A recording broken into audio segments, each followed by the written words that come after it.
Hello my dear students, welcome to my channel Alpha Knowledge Box. इस video में आज हम एनसीईआरटी हिंदी क्लास 3 वीणा के पाठ 1 सीखो, जो कि एक कविता है, इसके एनसीईआरटी प्रश्न उत्तर को करने वाले हैं। अगर अभी तक आपने इस पाठ की शब्दार्थ और व्याख्या की वीडियो को नहीं देखा है तो इस वीडियो की लिंक आपको इसी वीडियो के डिस्क्रिप्शन बॉक्स में मिल जाएगी, या फिर चैनल के प्लेलिस्ट क्लास 3 हिंदी वीणा से आप इस वीडियो को देख सकते हैं। प्रश्न अभ्यास में सबसे पहले है बातचीत के लिए। यहाँ पर कुछ प्रश्न दिए हुए हैं, इन्हें आपको पढ़ना है और आपस में बातचीत करना है। आप चाहें तो इनके उत्तर भी लिख सकते हैं। पहला प्रश्न है, आपको इस चित्र में क्या क्या दिखाई दे रहा है। इस चित्र में अच्छी तरह से देखिए कि यहाँ पर आपको क्या क्या दिखाई दे रहा है। इसके लिए आपस में आपको बातचीत करनी है। यहाँ पर आपको बहुत सारी चीज़ें दिखाई दे रही हैं, जैसे 2 पेड़ दिखाई दे रहे हैं, इसमें फल भी लगे हुए हैं, सूरज दिखाई दे रहा है, पहाड़ दिखाई दे रहा है, उड़ती हुई चिड़िया दिखाई दे रही हैं, बादल दिखाई दे रहा है, बहती हुई नदी दिखाई दे रही है और फूल भी दिखाई दे रहे हैं। अगर आपको उत्तर लिखने को कहा जाए तो आप लिख सकते हैं, हमें इस चित्र में 2 पेड़ दिखाई दे रहे हैं, पेड़ों पर बहुत सारे फल लगे हुए हैं। यहाँ पर देखिए, चिड़िया उड़ती हुई दिखाई दे रही हैं, बादल, सूरज, पहाड़, नदी और फूल दिखाई दे रहे हैं। बादल, सूरज, पहाड़, नदी और फूल दिखाई दे रहे हैं। सामान्यतः प्रतिदिन हम चिड़िया, पेड़, उसमें लगे हुए फल, फूल और सूरज देखते हैं। अगर आपके घर के आसपास पहाड़ है तो आप पहाड़ भी देखेंगे, और नदी है तो नदी भी देख सकते हैं। इसका उत्तर आप अपने अनुसार लिखेगा।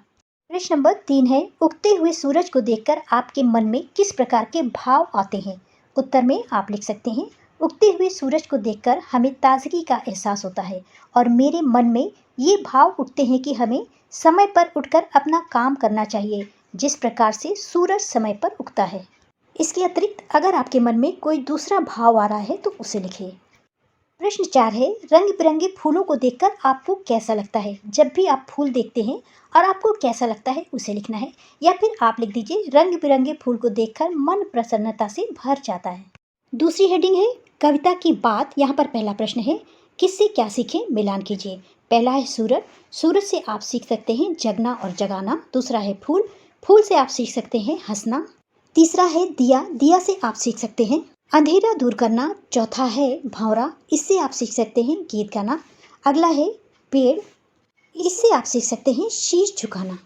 इस तरह से सूरज को आप मैच करेंगे जगना और जगाना से, फूल को मैच करेंगे हंसना से, दिया को मैच करेंगे अंधेरा दूर करना से, भंवरे को मैच करेंगे गीत गाना से, पेड़ को मैच करेंगे शीश झुकाना से, और नदी को मैच करेंगे जीवन में सदैव आगे बढ़ना से।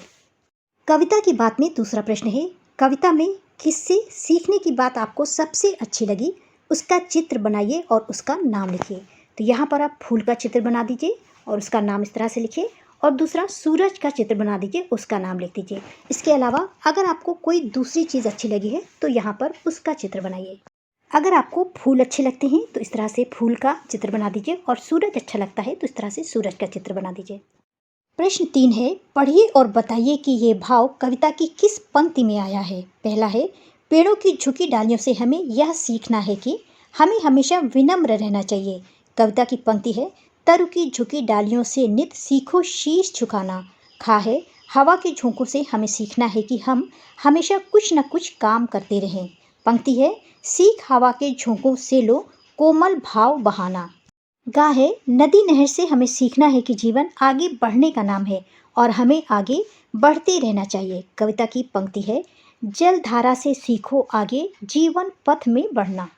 अगली हेडिंग है कविता से आगे। पहला प्रश्न है, सूरज से जगना और जगाना सीखने की बात कही गई है, हम सूरज से और क्या क्या सीख सकते हैं। कोई 2 बातें लिखिए। यहाँ पर मैंने 2 बातें लिखी हैं, आप इनके अतिरिक्त भी आपको जो बातें अच्छी लगती हो वो लिख लीजिएगा। पहला है, सूरज का निकलना हमें समय का महत्व बताता है। जिस तरह से सूरज ठीक समय पर उगता है, वैसे ही हमें भी ठीक समय पर उठना चाहिए। यहाँ पर उठना चाहिए लिख लीजिएगा, और अपना काम करना चाहिए, अपना काम समय पर करना चाहिए। दूसरा है, सूरज ऊर्जा का स्रोत है, सूरज की तरह हमें ऊर्जावान होकर काम करना चाहिए।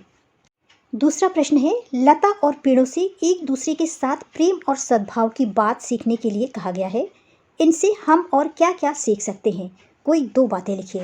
पहली आप लिख सकते हैं, हम यह सीख सकते हैं कि हमें एक दूसरे का सहारा बनना चाहिए, और दूसरा आप लिख सकते हैं, एक दूसरे से प्रेम करना चाहिए और समय आने पर साथ देना चाहिए। प्रश्न नंबर 3 है, हम सभी में कोई ना कोई विशेषता अवश्य होती है। आप अपने सहपाठी की कौन सी बात सीखना चाहेंगे? आपको अपने सहपाठी की जो भी बातें अच्छी लगती हो आप उसे लिखें, या फिर इसे लिख सकते हैं, हम अपने सहपाठी से सहायता और समर्थन का भाव सीखना चाहेंगे, क्योंकि समय पड़ने पर लोग साथ देंगे और इसके शक्तिशाली परिणाम होते हैं। अगली हेडिंग है भाषा की बात। यहाँ पर कुछ शब्द दिए हुए हैं और उनके अर्थ दिए हुए हैं। पहला है तरु। तरु का अर्थ होता है पेड़। दूसरा है शीश, इसका अर्थ होता है सिर। तीसरा है पृथ्वी, इसका अर्थ होता है धरती। अगला है हरना, इसका अर्थ होता है दूर। और अंतिम है पथ, जिसका अर्थ होता है रास्ता या मार्ग। पहला प्रश्न है, ऊपर दी गई सूची को ध्यान से पढ़िए। इनमें से कोई 2 शब्द लेकर वाक्य बनाइए। मैंने लिया है तरु और शीश। आप इनमें से कोई भी शब्द ले सकते हैं। तरु के लिए वाक्य हो जाएगा, तरु से हमें छाया और तरह तरह के फल मिलते हैं। अगला है शीश, इसका वाक्य हो जाएगा, बड़ों के सामने हमें हमेशा शीश झुकाना चाहिए। भाषा की बात से दूसरा प्रश्न है, दूध और पानी से सीखो मिलना और मिलाना। रेखांकित शब्द के समान कुछ और शब्द लिखिए, यानी इसके अनुसार आपको और शब्द बनाने हैं। यहाँ पर लिखा है हंसना और हंसाना, दूसरा लिखा है खाना और खिलाना। आप लिख सकते हैं खिलना और खिलाना, बढ़ना और बढ़ाना, सीखना और सिखाना, और अंतिम उठना और उठाना। प्रश्न नंबर 3 है, सा और पा वर्ण से प्रारंभ होने वाले शब्दों को कविता से खोज कर लिखिए। यहाँ पर सा से पहला शब्द लिखा है सीखो और दूसरा लिखा है पा से पानी। इसी तरह के शब्द कविता से ढूंढकर आपको भी लिखना है। कविता में सा वाले शब्द हैं से, सीखो, सीख, सूरज, सबको, सके और सच्ची। और पा वाले शब्द हैं पानी, पेड़ों, पृथ्वी और पथ। इसलिए सा वाले शब्द हो जाएंगे सूरज, से, सबको और सच्ची, और पा वाले शब्द हो जाएंगे पृथ्वी, प्राणी, पथ और पेड़ों। प्रश्न नंबर 4 है, तालिका आ तथा बा में दिए गए शब्दों का उच्चारण कीजिए और इनमें अंतर बताइए। तालिका आ में कुछ शब्द लिखे हुए हैं और तालिका बा में कुछ शब्द लिखे हुए हैं। उच्चारण के अनुसार इनमें क्या अंतर है ये बताना है। पहला शब्द है पढ़ा और यहाँ पर शब्द है पढ़ा। यहाँ पर रा और ढ़ा का अंतर है।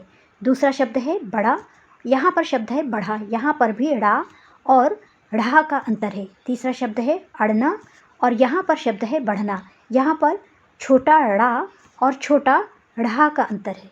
अगला शब्द है उड़ना और यहाँ पे है पढ़ना, यहाँ पर ड़ा और ढ़ा का अंतर है। अगला है कढ़ाई और यहाँ पर है कढ़ाई, यहाँ पर बड़ा ड़ा और यहाँ पे है ढ़ा, यहाँ पर बड़ा ड़ा है और यहाँ पर बड़ा ढ़ा है। अगली हेडिंग है बूझो तो जाने। यहाँ पर 2 पहेली दी हुई हैं, इन्हें पढ़ना है और इसका उत्तर बताना है। पहली पहेली है, एक फूल एक फल है भाई, दोनों मिलकर बनी मिठाई। यहाँ पर एक मिठाई का नाम है। यहाँ पर फूल है गुलाब और फल है जामुन, इसलिए इस पहेली का उत्तर हो जाएगा गुलाब जामुन। अगली पहेली है, बिना बाल की पूंछ लिए वो भाग रहा है, सब सोते वह रात रात भर जाग रहा है, काट काट कर कागज कपड़े खुश होता है और धरातल के नीचे घर में सोता है। इसका उत्तर है चूहा। अंतिम है, आइए मिलकर गाएं। आइए पाठ में पढ़ी गई कविता को हम सब मिलकर गाएं। सीखो कविता को आप सभी बच्चों को मिलकर के गाना है। This is the end of video. Thanks for watching.